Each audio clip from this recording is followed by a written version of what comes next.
Ang papaya ang ating recipe ngayon sa manok, konting manok at saka kukumama. Tignan natin ating kukumama.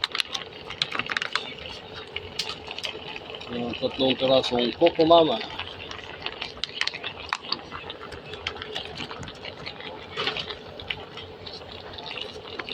Purong gata.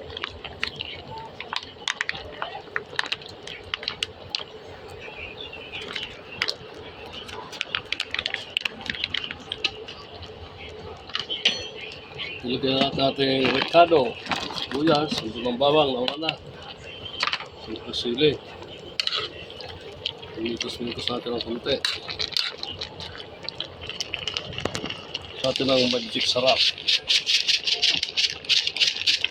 Ilagay natin ang chicken cubes. Yun.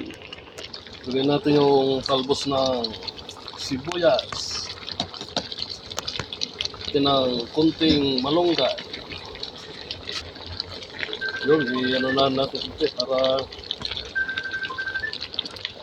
mamuto na natin malunggay at hindi na, kainan na. Wala tayong sandok kaya kutsara natin gamit. Ito na itong ginatang papaya natin na may kunting manok at kunting malunggay.